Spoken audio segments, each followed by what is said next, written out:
Tere hommikust kõigile, kell on saanud 10 ja paar minutit üle 10 ka. Ja see ei ole siin mingi tavaline igahommikune televisioonisaade, et meil on ikkagi tegemist sellise tõsielu saatega täna, kus me räägime tehiku tegemistest, nii kuidas siis need asjad päriselt käivad, kuidas te ennast kõige selle sees tunnete, kuidas tunnevad ennast teie kliendid ja mis üldse toimub siis kaadri taga. Et nagu siin laulus kõlas ka, mulle jäi nagu see lause kõige eredamalt meelde, et väikesest muudatusest sai kriis. Nii et vaatame, et kuidas siis sellega niimoodi päriselt läheb. Juhin tähelepanu, et kogu tänase meie päeva siis joonistab üles Siiri Joon Meediast, nii et päeva lõpus saab siis selgeks, et kuidas need asjad käivad. Tšau Siiri, jõudu sulle tööle! Ja selle päeva nimi on kuidas kasvatada hobust. Loomulikult tekib küsimus, me oleme siin IT-inimesed, äriarendus, analüütika, süsteemid. Mis värk teil nende hobustega siin tehikus on? Tere hommikust kõigile, et kes siin saalis on ja kes kaugelt vaatavad, et võib-olla kommenteerin algatuseks seda laulu, et mina kuulsin seda laulu esimest korda, päris huvitav oli kuulata. Ja kus see laul tekkis, ma arvan, et siin saalis on juba väga palju kaasautoreid, kes aitasid selle laulu teksti osas. Ehk me siis võtsime aasta alguses läbi viidud ärikliendi kasutajate rahulolu uuringu vabateksti kommentaarid 8 A4. Andsime need AI-le ette, natukene siis suunasime, mida teha ja kuidas, ja nii see laul tekkis. Nii et kui keegi tundis ära oma kommentaari, et see muudatuses saab kriis. Siis... Kes seda võis öelda, mis sa arvad? No ei hakka nimesid. Võib-olla neid inimesi võib isegi olla mitmeid, aga kuidas siis on niimoodi, et kas selline tagasiside ongi valdav, mis te oma väga nõudlikelt, arusaadavalt nõudlikelt klientidelt saate? Selle 1,5 minuti sisse loomulikult kogu tagasiside ei jõudnud ja... Et häid asju muidu öeldakse ka vahel? Vahest öeldakse häid asju ka, aga nagu me oleme rääkinud, headest asjast räägivad meie kliendid ja meie räägime halbadest asjadest, kui midagi katki on. Et see on meie roll natukene niipidi. Aga see hobune sinu pea kohal siin nüüd on, et tagumine ots tundub nagu päris ilus, aga mis seal ees juhtus siis? Jah, see hobusega oli see lugu, et kui hakkasime konverentsi ette valmistama, siis kui mina sinna koosolekule jõudsin, oli hobune juba seina peal. Et siis tekkiski mõte, et kuidas see pilt, mis siin ees kujutab endast, on ka natuke IT-maailmas, et kui me pildi joonistamisel sama loogika, et kui sul 5 minutit öeldakse, et joonista hobune, siis saad selle, mis on seal nagu see peavool, sellise hobuse. Kui sul on 5 tundi aega ja saad rahulikult joonistada, eelarve on suurem, siis tuleb palju ilusam pilt. Ja sama ka IT-süsteemidega, et kui see on hästi kiiresti vaja midagi teha väikese eelarvega, siis ta võib olla nagu hobune. Aga kas ta täidab seda eesmärk, mida ta tegema peab, nii nagu inimene tellija soovib, on üks asi, aga ta midagi teeb ikkagi. Või siis, kui meil on rohkem aega, rohkem ressurssi, me teame täpselt, mis värvi saba tahame, mis need funktsioonid on ja siis saab kindlasti parema hobuse ja parema infosüsteemi. Oletame nüüd, et tehik on ratsabaas, et teil on seal neid hobuseid mitmeid, siis paljud on sellised nagu ägedad, siledad, täkud, siis kui palju on selliseid, ütleme, nagu võib-olla, et lonkavad 1 või 2 või isegi 3 jalga? Ma võib-olla hakkan seda niipidi, et meil on võib-olla 2 hästi sellist ära aetud Eesti raskevee hobust. Palun nimeta, kas üks on see, mis neid pensioneid meil on?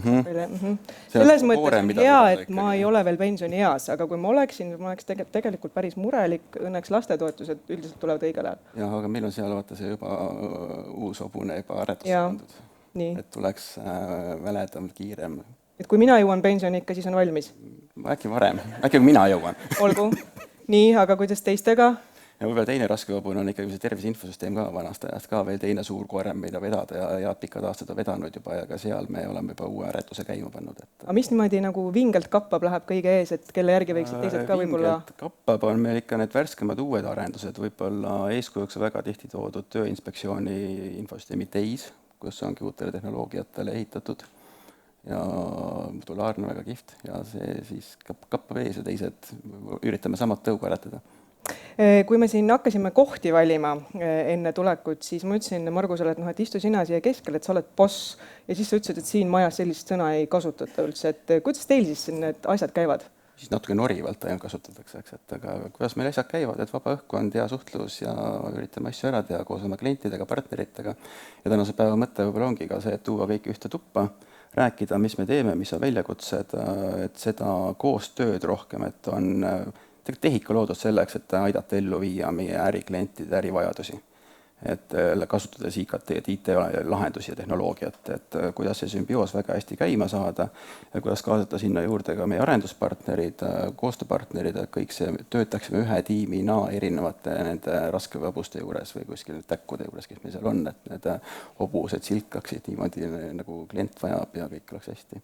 No ja lõpuks, kes siis on see klient või kes päriselt siis aru saab, kui asjad on hästi või halvasti, on ju Eesti inimene.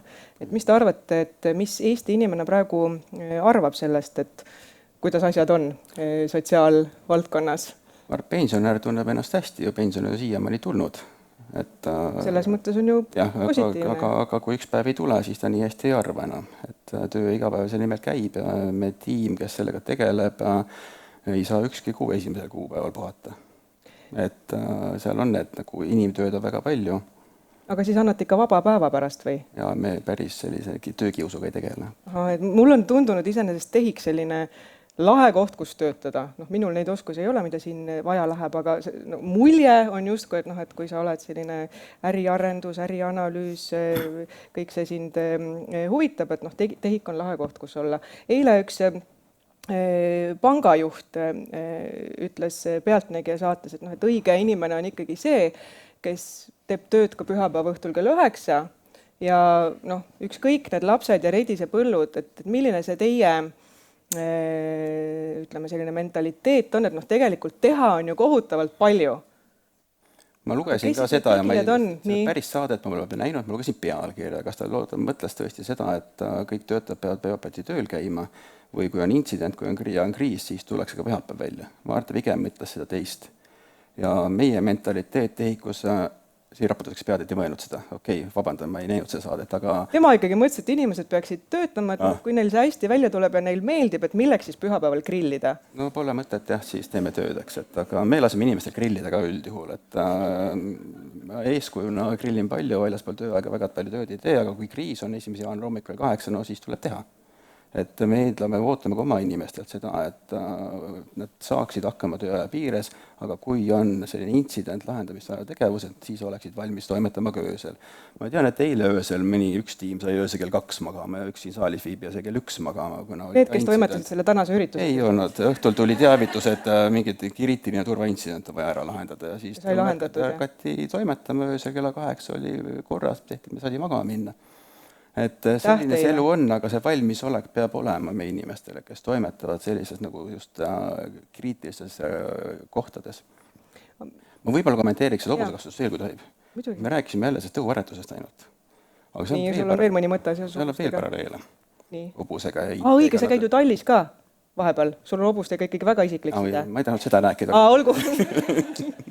Ma ei saa jah välja tuua, et jah, mul tütrel on hobuseid olnud vahepeal 5 tükki, et mul on see abitööline olnud, kes käib sõnnikut laupimas ja autoga vedamas. Vahel ongi selline tunne siin ka. Vahest on. Okei, aga mis sa tahtsid öelda? Et see seosed on palju ja me räägime ainult aretusest, aga see hobune saab valmis, ta tuleb koju, siis tal on taristut vaja, nii nagu IT-s on taristust vaja. Meil on serverid, meil on tall, kus ta peab olema, siis IT vajab igapäevast hooldust.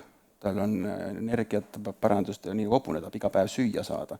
Et kui sa ta koju tood, sa ei saa arvestada seda, et nüüd ta siin on ja ressurssi enam ei küsi. Sama on IT-arendusega, saab arendus valmis, ei saa eeldada, ta enam tulevikus mingit ressurssi ei küsi.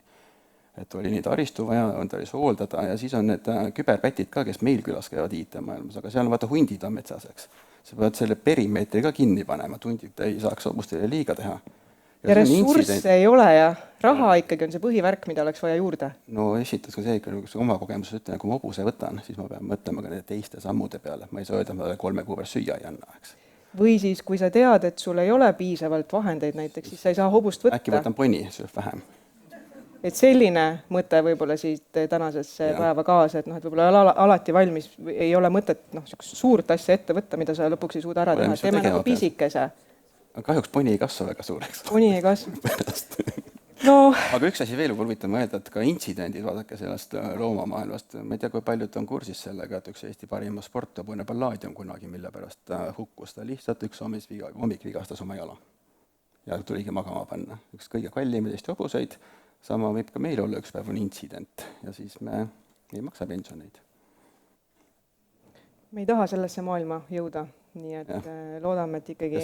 Ja sellest me kõik järgmisest räägime, kuidas asjad käivad, et kus need seosed on, et ja eelkõige just see, et arendus ei ole see põhitegevus, et kui küsitakse, mis on tehiku olulised tegevused, prioriteedid, siis esimene on andmekaitse, meil on hästi palju andmeid, et neid jalutama ei lähe. Teine on teenuste käideldavus, et teenused toimiksid, kui ta nädal aega ei toimi, mis siis ikka, üks juht lastakse lahti, aga teie elu läheb edasi, eks pärast seda teenust taastub.